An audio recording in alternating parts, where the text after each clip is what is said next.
దువ్వాడ శ్రీనివాస్కి నీకు సంబంధం ఉన్నట్టు చెప్తుంది. ఇది నిజమా? నిజమైతే నీకు నాకు సంబంధం లేదు. భర్త చెప్పేసినాడు, అత్తవారు చెప్పేసినారు. కన్నవారు నీకేంటి, నీకు గౌరవంగా ఇచ్చి పెళ్లి చేసి అన్నీ చేస్తే ఇలా వింటున్నామే, వాళ్ళు పక్కన పెట్టేసినారు. ఇటువంటి పరిస్థితుల్లో ఒక మహిళ, ఒక స్త్రీ, సగటు మహిళకి సాటి మహిళకి నువ్వు ఇచ్చిన తీర్పు ఏంటంటే దువ్వాడ శ్రీనివాసు ఎన్నికలకు పనికిరాడు, దువ్వాడ శ్రీనివాస్కి మాధురికి సంబంధం ఉందని రాజకీయంగా ఒక ప్రచారం చేసి నా రాజకీయ జీవితాన్ని దెబ్బేసి ఆ టికెట్ తీసుకునే దానిలో చేసిన ప్రయత్నమే దువ్వాడవాడి ప్రయత్నం. సరే, ప్రయత్నం చేసావు, బాగుంది. టికెట్ తెచ్చుకున్నావు, బాగుంది. దువ్వాడ శ్రీనివాస్ కూడా ప్రకటించాడు, బాగుంది. దువ్వాడ శ్రీనివాస్ ఎమ్మెల్సీగా ఉన్నాడు, బాగుంది, గుడ్.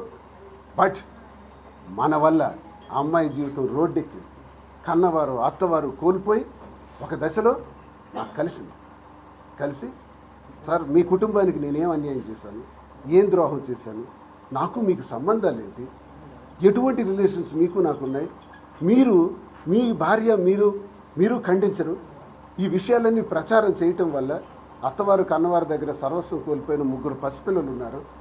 నాకు చావే శరణ్యమని ఒక్క సెకండ్లో వెళ్ళి హ్యాంగ్ చేసుకుంటాము. హ్యాంగ్ చేసుకుంటే నాకు హ్యాంగింగ్ ఎలా ఆపాలో కూడా నాకు తెలియదు. వెంటనే ఆ చెయ్యిలో అడ్డు పెట్టాను, ఇలా చెయ్యి అడ్డు పెట్టి ఇక్కడ నెక్కి తగలకుండా అలా ఆపాను, అంతే. అది ప్రమాదం అంట, నాకు తెలియదు. ఇక్కడ టైట్ అయిన ప్రమాదం అంట. అయినప్పటికి కూడా ఆల్రెడీ హాఫ్ హ్యాంగ్ అయిపోయింది.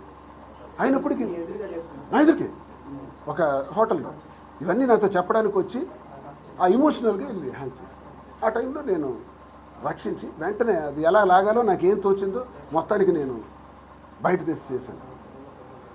నాకు ఒక క్షణం భయం వేసింది. నేను చెప్పింది వినండి, నా జీవితాలు ఇలా దారితీస్తున్నాయా? ఒక మహిళ ప్రాణం పోయే స్థితికి వస్తుందా? అప్పుడు నేను ఎందుకో నాకున్న పరిస్థితి, నా కుటుంబంలో విలువ లేని పరిస్థితి, నా కుటుంబంలో నాకే సరైన భోజనం లేని పరిస్థితి, అవకాశం లేని పరిస్థితి, ఈ పరిస్థితికి నేను కొంచెం వాస్తవంగా చెప్పాలంటే సరే అని ఆమెకు దగ్గరయ్యాను. నేనున్నానని చెప్పాను. నువ్వు చనిపోవలసిన పని లేదు, 3 పిల్లలు ఉన్నారు, పిల్లలతో ప్రాణాలు కోల్పోవలసిన పని లేదు అని చెప్పాను. మేము బయటికి వెళ్ళటం నిజమే, క్యాంపులు తిరగటం నిజమే, దేవాలయాలకు వెళ్ళటం నిజమే చెప్పాను నేను. ఎస్, నాకేమనిపించిందంటే ఆ క్షణంలో మన కుటుంబం వాళ్ళు నాశనం చనిపోబోతున్నటువంటి ఒక అమ్మాయిని కాపాడడం, అండగా నిలబడ్డాం, అంతే నాకు ఆమెకి రిలేషన్. అయితే ఇప్పుడున్న పరిణామాల్లో మళ్ళీ తాను నిలదొక్కుకోవడం, మళ్ళీ ఈ 2 ఏళ్లలో ఎంత జరిగినా మీ ముందుకు కానీ ప్రజల ముందుకు కానీ ఒక్క వార్త కూడా రాలే. మాధురి అని ఎప్పుడు రెస్పాండ్ కాలే. నిన్న అయింది ప్రెస్ మీట్లో చూశాను. ఈ 2 ఏళ్లలో ఎప్పుడు రెస్పాండ్ కాలే.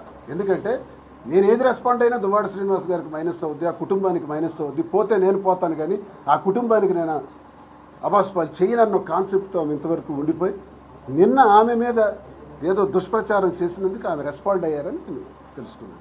అంటే ఇది మాధురికి మీకు సంబంధం ఉందా అంటే ఈ రకంగా. అంటే ఒకవేళ మాధురికి నాకు సంబంధం ఉందని 30 సంవత్సరాల్లో నువ్వు తీర్మానం చేసేటప్పుడు మన ఇంట్లో ఎన్ని గొడవలు వచ్చాయి, ఎన్ని సందర్భాలు వచ్చాయి? అప్పుడెప్పుడు ఎందుకు ఈ దుష్ప్రచారం చేయలేదు?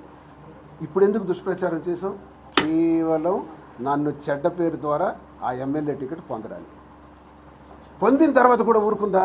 ఇంకా ఎక్కువ చేసింది దుష్ప్రచారం. పోనీ ఎన్నికలు అయిపోయిన తర్వాత ఊరుకుందా? నేను ఓడిపోయాను, పతనం అయిపోయాను, గవర్నమెంట్ పోయింది, ఇప్పుడు ఊరుకుందా? ఇంకా కంపు చేస్తుంది. ఇప్పుడు ఏంటి ఆవశ్యకత అని నేను అడుగుతున్నాను. నీకు ఇవ్వాల్సిన ఆస్తులు ఇచ్చాను, నీకు ఇవ్వాల్సిన డబ్బులు ఇస్తున్నాను, ఇప్పుడు ఏంటమ్మా నీ ఆవశ్యకత?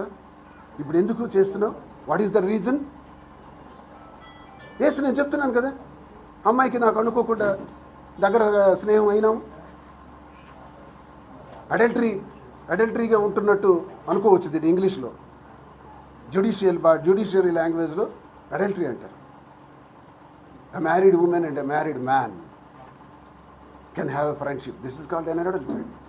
అది ఇప్పుడు నడుస్తుందని నేను స్పష్టంగా చెప్పగలను. ఎందుకంటే మీకు విషయం చెప్పాలి, ఇంట్లోనున్నప్పుడే భోజనానికి సౌకర్యాలు లేని నేను ఈ 2 ఏళ్ళు ఎలా బ్రతికాను? This is main